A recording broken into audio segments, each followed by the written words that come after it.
Sebelumnya, perkenalkan kami mahasiswa dan mahasiswi dari program studi Agribisnis Politeknik Negeri Banyuwangi.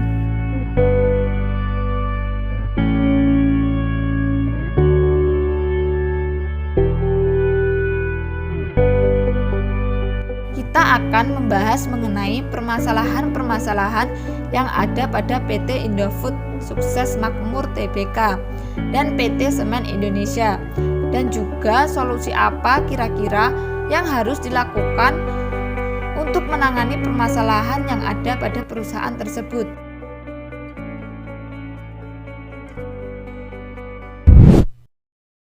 PT Indofood Sukses Makmur Tbk didirikan oleh Sudono Salim pada tahun 1990 yang merupakan perusahaan makanan terkemuka di Indonesia.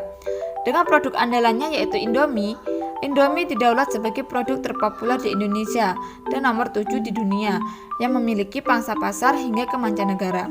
Produk Indomie telah hadir ke negara-negara di antaranya Afrika, Korea, Jepang, Malaysia, dan berbagai negara Islam di Timur Tengah. Wah, Indomie aja udah keliling dunia, lah kita masih di sini-sini aja ya. Tapi tahu nggak sih, dikutip dari CNN Indonesia, ternyata bahan baku pembuatan mie Indomie masih impor loh. Kenapa? Karena tepung terigu yang menjadi bahan baku mie Indomie belum bisa diproduksi di negara kita. Indomie menjadi produk yang paling sering dibeli, dan karena bahan baku rata-rata adalah impor, maka disinilah masalahnya. Bagaimana caranya agar bahan baku tidak melulu impor?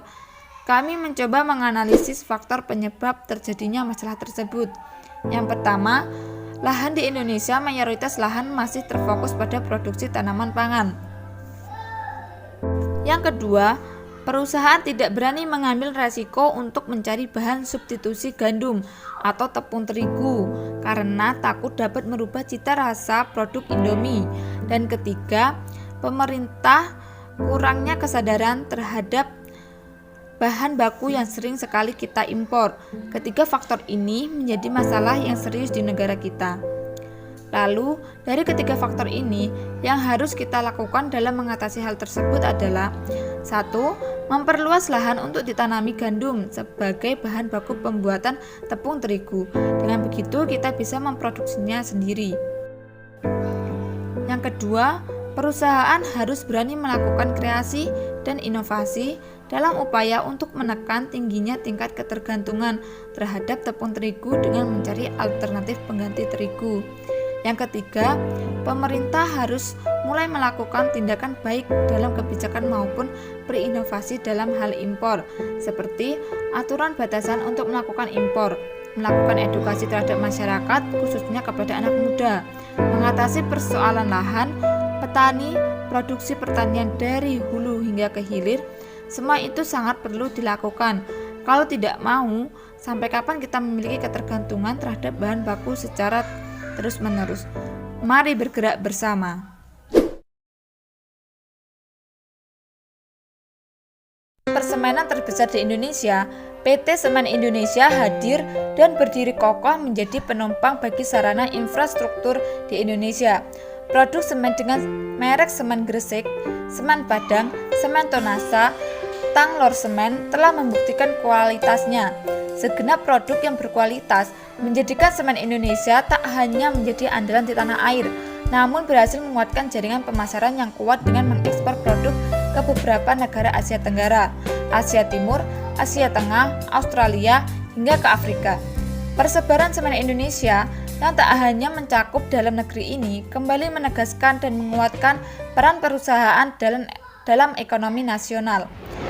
Saat ini kondisi pasar semen domestik dianggap mengalami kelebihan pasokan. Hal ini diduga akibat semen Cina beredar di pasar semen Indonesia dengan harga murah.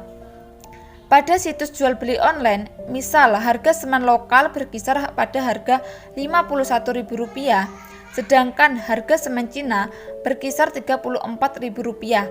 Dengan begitu, semen Indonesia terpaksa menurunkan kapasitas produksinya karena kalah saing dengan produk semen dari Cina di pasaran. Produsen semen Cina sengaja menerapkan kebijakan predatory pricing, yakni menjual produk dengan harga lebih murah untuk menguasai pasar semen di Indonesia.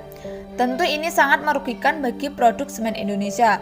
Terbukti, Ketua Federasi Serikat Pekerja Industri Semen Indonesia atau FSPISI menyebutkan predatory pricing atau banting harga telah dilakukan oleh perusahaan semen BUMN Cina.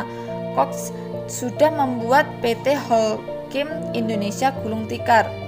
Tak hanya itu, dalam waktu dekat, salah satu pabrik semen di kawasan Sulawesi juga akan mengalami hal serupa. Sehingga akan ada 2 pabrik semen besar yang terkena dampak dari persaingan tidak sehat ini. Lalu, bagaimana solusi mengatasi hal tersebut? Yaitu dengan mengurangi impor produk serupa. Kedua, mengarahkan industri penggilingan semen dalam negeri untuk mengambil dari produksi lokal. Yang ketiga, diversifikasi produk semen dan menetapkan SNI bagi produk semen secara wajib. Dengan begitu, diharapkan produk-produk semen dari Cina tidak akan mudah beredar di pasaran. PT Semen Indonesia, Together We Build Better Future.